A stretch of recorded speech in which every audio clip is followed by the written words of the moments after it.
Very lights on, please. Very well deserved applause.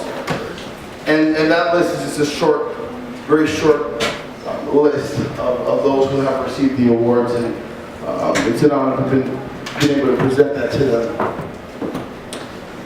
Until the Lions have their own historians, the history of the hunt will always glorify the hunter.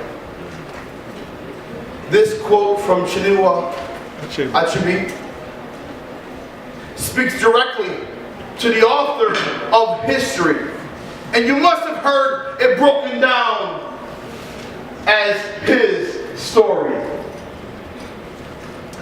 This quote couldn't be any more true than it is today. As we honor an incredible man of great pride and faith and substance, Mr. Richmond, today we also acknowledge the Battle of Ottawa, which was fought on March 1st, 1896 between the Ethiopian Empire. Say empire! Empire! Empire! Empire. We come from empires! Straight up. Yeah. And kingdoms. The Ethiopian Empire against the Kingdom of Italy, near the town of Ottawa, Ethiopia. And right now, my brothers and sisters, Ethiopia is in great jubilee. There's a great celebration taking place in Mother Africa. Why? Not just because Ethiopia fought a war, but because they won the war.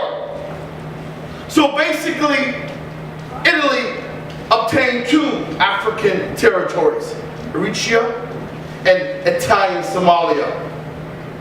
Both were near Ethiopia on the Horn of Africa. Italy sought to improve its position in Africa by conquering Ethiopia and joining it with its other two territories. But Melanek II, the Ethiopian leader who was chosen for this time to lead the country, to defend Mother Africa against a very well-equipped and strong Italian army. Now I want you to know, and make it your responsibility today, to research the Battle of Ottawa, ATWA.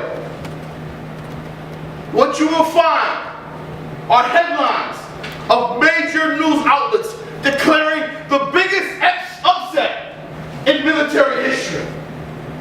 Imagine the Raptors beating the Warriors.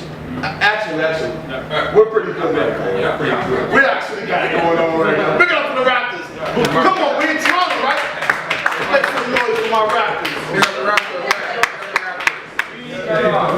So, but you know what I mean. The worst team in the NBA beats the Warriors. Beats the Raptors. Forget about it. We're in Toronto. Ethiopia should have never defeated an army like Italy. Now, as a direct result of this battle, Italy signed a treaty recognizing Ethiopia as an independent state. Now, almost 40 years later, the Italians launched a new military campaign endorsed by Mussolini, which was the Second War. Now, this time, the Italians employed vastly superior military technology, such as tanks and aircraft, as well as, let the record show, chemical warfare. And the major news outlets declared Italy victorious in May 1936. Now this is where we needed to have our own media outlets, because although it was reported that the battle was over in 1937, 6 or 7, the truth is, the Ethiopian people never stopped fighting. Although the news outlets may have declared Italy as now in possession of the Ethiopian Empire, Ethiopians were still dying to preserve the integrity of their country. Now, so if you've asked an Ethiopian, they'll tell you we never stopped fighting. Tens of thousands of patriots resisted and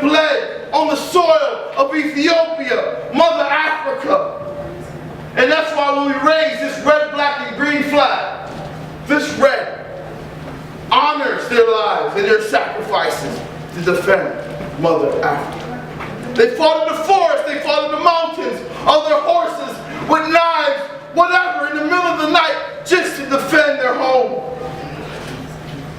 And even when Italy showed up with bigger guns and bigger bombs, any man and any woman that was capable of fighting did. Ethiopians would prefer to die than let this flag fall.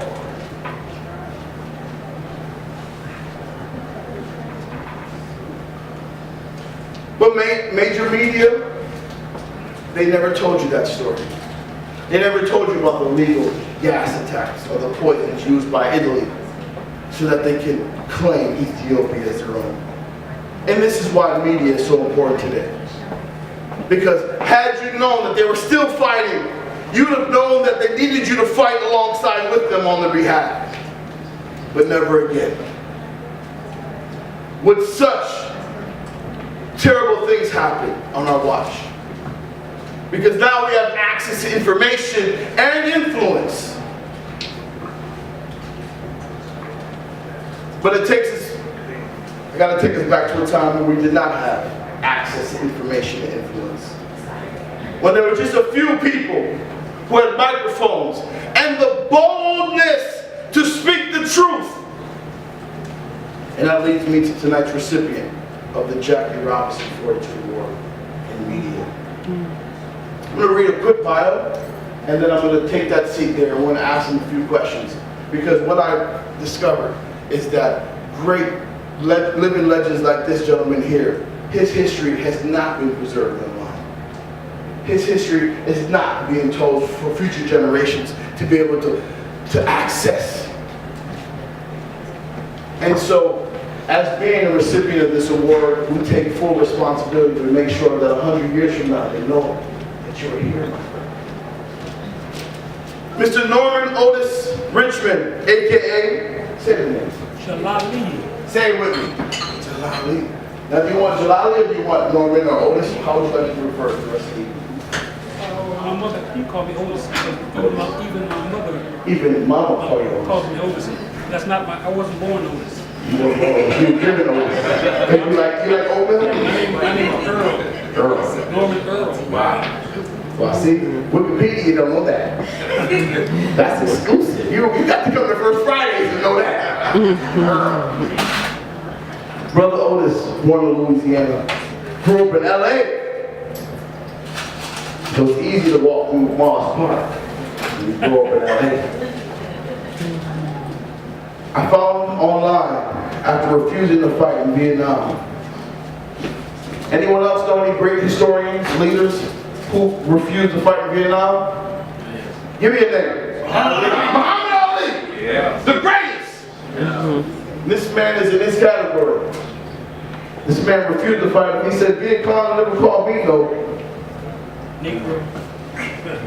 Oh, you being nice. Come on, Otis. You being nice. This is Keystone, man. We own this spot, man. You can speak it, brother. Nevertheless, not agreeing with Vietnam, he decided that Toronto would be home. After leaving LA, he moved to Toronto, where he co-founded the African American Progressive Association, one of the first black power organizations in that part of the world. Before moving to Toronto permanently, he worked with the Detroit-based League of Revolutionary Black Workers. He was the youngest member of the central staff. When he decided to call Toronto home, he put so much work in that in 1992, he received the Toronto Arts Award in front of an audience that included the mayor of Toronto. Now this brother Otis, our brother Otis, 1992, took the microphone. I don't know, I don't think they did research, but there's no Google. They couldn't Google you back then, so they didn't know.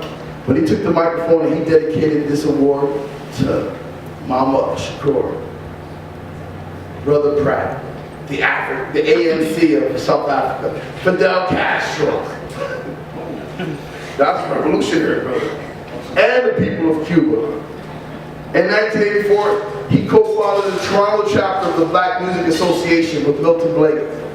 He began his career in journalism at the African Canadian Weekly portion of the contrast. Give it up for contrast, everyone. Who knows what contrast is?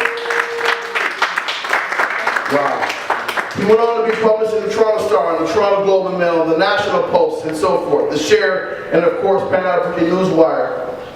Internationally, he has written for the United Nations, the Jamaican Gleaner, publications in Barbados, currently, he produces a Diasporic music radio show that we're going to talk a little bit about, and he writes a column, the Diasporic music for the Burning Spirit newspaper. Everyone, please, just make some noise, please, for our brother.